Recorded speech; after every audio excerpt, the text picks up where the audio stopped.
Hola, muy buenas, bienvenidos de nuevo al canal y en esta ocasión estamos en el tercer capítulo del curso que estamos montando de PowerShell y en esta ocasión vamos a hablar sobre todo de variables. El vídeo de variables lo vamos a dividir también en diferentes vídeos para no hacerlos tan largos y en esta ocasión vamos a hablar de lo que es una variable en sí, su definición y el uso de que podemos hacer de ella. Pues bien, una variable seguro que si te has metido más o menos en el mundo de la informática lo has escuchado nombrar más de una vez, pero a lo mejor no sabes exactamente a qué se refiere. Es un concepto muy sencillo.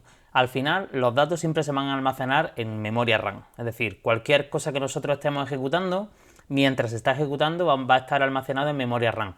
Posteriormente, eso que está en memoria RAM lo podemos llevar a disco duro, pero en principio, mientras se está ejecutando, siempre está en memoria RAM.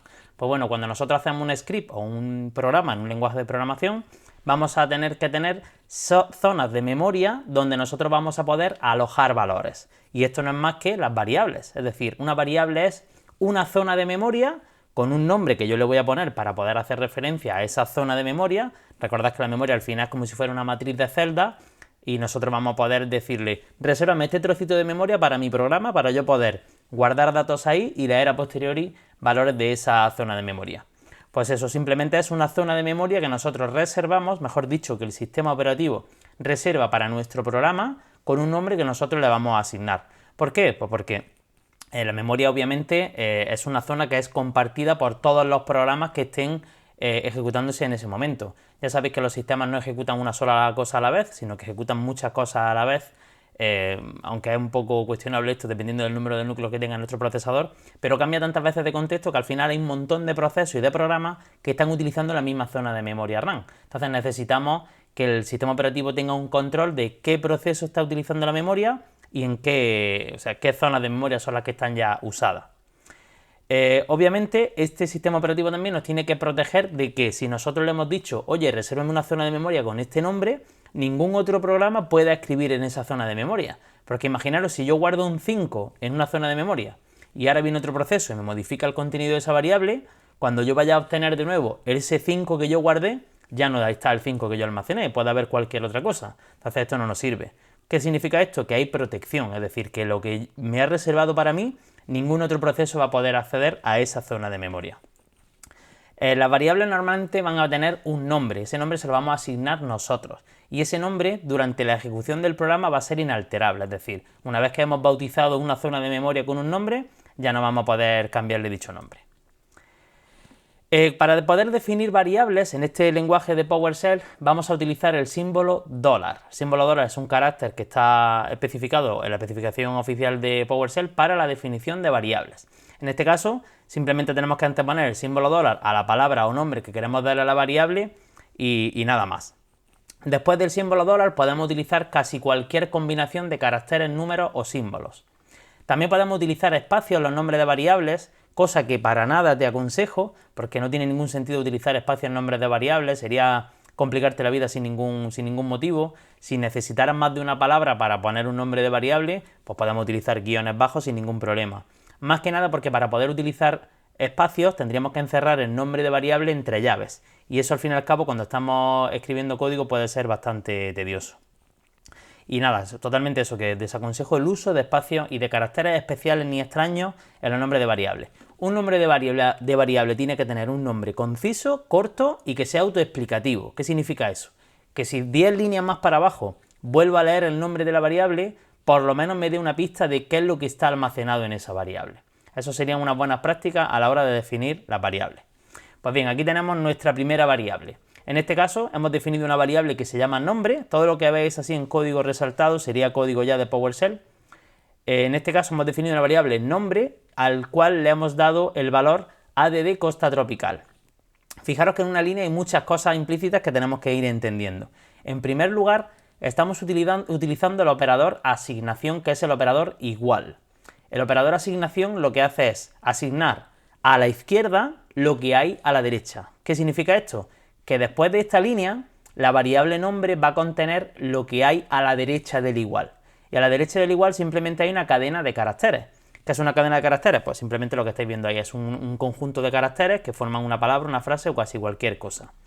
Los caracteres, para que no los confunda PowerShell con código, los vamos a encerrar entre comillas, ¿vale? Entonces, en este caso, nombre va a tener una cadena de caracteres que contiene add costa tropical. Y sin ningún problema. Esta es la forma más sencilla de definir variables. Vamos a ver después que existen diferentes formas de creación de variables y vamos, pues luego vamos a tener un poco de más control. Aquí tenemos ejemplos de variables. Aquí tenemos una variable que se llama nombre, una variable que se llama edad. Fijaros que aquí hemos utilizado la mayúscula, cosa que tampoco aconsejo. PowerShell no distingue entre mayúsculas y minúsculas, con lo cual vamos a ser coherentes, vamos a tener un código que sea legible y limpio y vamos a utilizar el nombre de variable siempre en minúsculas. Y aquí tenéis un ejemplo que para nada os recomiendo que lo utilicéis. Esto es el uso de un espacio en una de las variables. Fijaros como hemos visto antes en la teoría, para poder definir variables con un espacio tenemos que encerrarlo entre llaves, cosa que lo que hace es el código mucho más tedioso de leer. Esta sería la forma implícita de creación de variables. Entraremos a profundidad un poco más después de esto. ¿El modo explícito cuál va a ser? Pues el modo explícito, en lugar de poner directamente el nombre de la variable como tenemos aquí, utilizamos el cmdlet, que es new variable. Esto que simplemente le dice al sistema, oye, voy a crear una variable que se va a llamar nombre. Más explícito todavía, oye, voy a crear una variable cuyo nombre es nombre. Fijaros que aquí esto y esto va a tener el mismo significado. Y si no pusiéramos new variable, exactamente igual. Más que nada para no tener el código más verboso, es decir, que sea el código más legible y más fácil de entender. Esto y esto es totalmente similar. Y si quisiéramos ya darle en el modo explícito un valor a la variable en el momento de crearla, tendríamos que utilizar esta instrucción. Oye, créame una variable cuyo nombre sea nombre y cuyo valor sea add costa tropical.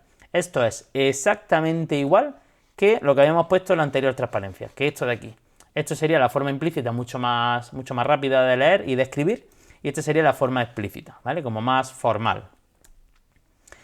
Vamos a ver también que existen lo que se denominan constantes, que es todo lo contrario a lo que es una variable. Una variable es una zona de memoria donde yo voy a poder escribir y leer y volver a escribir y leer y volver a escribir. Es decir, puedo modificar lo que esa zona de memoria a la cual yo le he puesto nombre.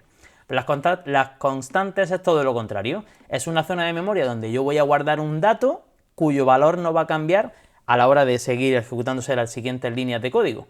Y diréis, ¿qué sentido puede tener esto? Pues tiene sentido, por ejemplo, para cálculos de IVA, tú sabes que el IVA es el 21% y sabes que ese valor no va a cambiar. Lo normal es definirlo en una variable que sea de tipo constante, es decir, que no vaya a cambiar en tiempo de ejecución. Esto me salvaguarda de que yo mismo incluso pueda modificar ese valor sin querer y ya los cálculos que haga a posteriori no me sirvan. Por ejemplo, el número pi. El número pi no cambia, es decir, el número pi es un valor constante siempre. Entonces es una buena práctica guardarlo en una variable de tipo constante. ¿Cómo definimos una variable de tipo constante? Pues con el modo explícito sería, créame una variable cuyo nombre sea nombre, cuyo valor sea de costa tropical y como opción que sea de read only, ¿vale? Aquí creo que se ha colado algo, porque esto sería read only simplemente. Y con esto crearíamos una constante. A la hora de crear de modo explícito una variable tenemos diferentes parámetros de configuración. Hemos visto el "-name", el "-value" y el "option", que es para ponerlo como read-only.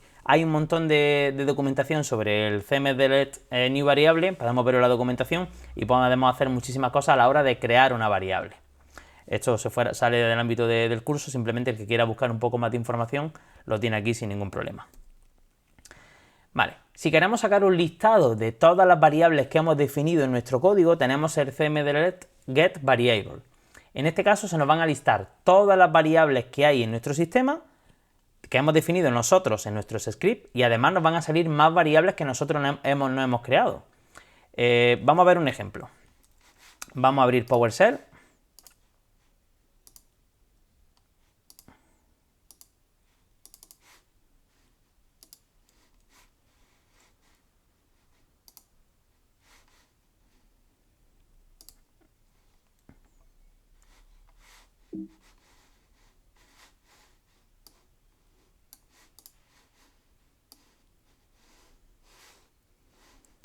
Vamos a llevarnos esto para acá.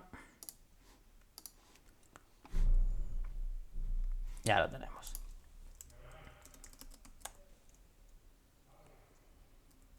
Vamos a abrir la consola, por ejemplo, y vamos a ejecutar la instrucción que hemos visto, que es getVariable. Fijaros que nos ha escrito un montón de variables que yo no he definido en ningún sitio. Estos son lo que se denominan variables de entorno. Son variables que ya genera el sistema operativo por sí y que nosotros a posteriori podemos utilizarlas para nuestros scripts. Ya lo veremos con algún ejemplo seguramente al final del curso, pero que sepáis que existen variables que nosotros no hemos definido, pero que tienen ya un valor. Por ejemplo, así a grandes rasgos, la variable home, fijaros que lo que contiene, bueno, aquí tenéis dos columnas, una es el nombre de la variable y otra es el valor. La variable home lo que contiene es el directorio home, por así decirlo, el directorio del usuario que está ejecutando ahora mismo esa instrucción. En este caso, como lo estamos ejecutando con el usuario administrador, nos dice que es el directorio c2.user/administrador. Y alguna que podamos encontrar, por ejemplo, el pshome, que sería el directorio donde está PowerShell instalado. Lo tenemos aquí. Recordad que en el anterior video tutorial, cuando queríamos asociar PowerShell a los archivos de tipo script, lo tuvimos que buscar en esta ruta. Pues bien, en esta variable de entorno tenemos definido dónde está guardado PowerShell. Volvamos a la transparencia.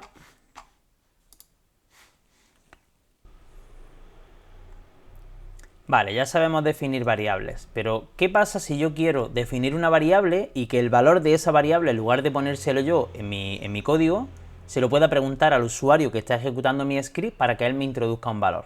Imaginaros un script que te pregunte cómo te llamas y que se quede esperando hasta que el usuario le introduzca un nombre y le dé al intro para decirle así me llamo. Para eso tenemos que utilizar el cmdlet, que es readHost, que significa lee del host algo. En este caso, fijaros cómo hemos definido la variable. Hemos definido la variable nombre y le vamos a asignar el resultado de ejecutar readHost, y a continuación vamos a poner un string que va a ser el mensaje que le va a salir al usuario cuando llegue a esa línea de código. Cuando el script llegue a esa línea de código, se va a quedar esperando a que el usuario ponga un valor para cómo te llamas, ¿vale? En este caso, lo que introduzca, una vez que pulse el intro, se va a almacenar en la variable nombre. Pero tenemos que tener mucho cuidado porque lo que se va a almacenar en la variable nombre va a ser un string, es decir, va a ser una cadena de caracteres. Y diréis, pues no podemos pedirle entonces, por ejemplo, su edad o un número o una fecha. Ya lo veremos a posteriori. Pero en principio, quedaros con que lo que introduzca el usuario va a ser un string y se va a almacenar en nombre. Luego, esta instrucción no es muy usable en los scripts autoejecutables, es decir, los scripts que queramos que se ejecute y hagan cosas por sí solas. ¿Por qué? Porque esto se va a quedar parado en esa línea hasta que el usuario no introduzca lo que le estamos pidiendo. Así que no sirve para los scripts autoejecutables.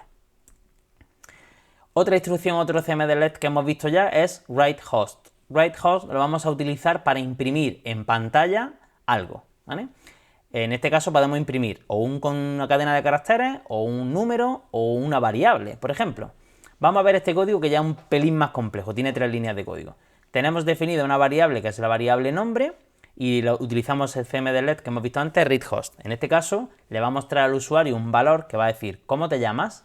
El usuario va a escribir, aquí se va a quedar parado hasta que el usuario interactúe, va a escribir un nombre, le va a dar al intro, y a posteriori vamos a hacer writeHost hola, es decir, vamos a escribir la cadena de caracteres hola, y vamos a escribir después la variable nombre, con lo cual el programa lo que va a hacer es hola y lo que haya introducido el usuario.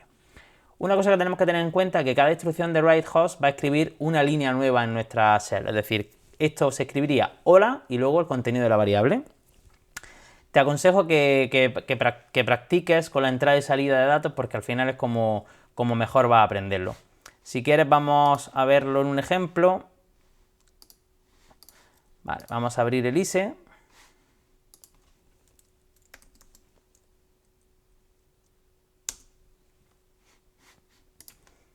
Aquí lo tenemos. Vamos a crear una variable que sea nombre igual a read. Fijaros que bien el ISE que nos va autocompletando código. Vamos a ponerle ¿cómo te llamas? Encerrado entre comillas. Y ahora vamos a hacer que escriba por pantalla writeHost hola, a verlo con mayúscula.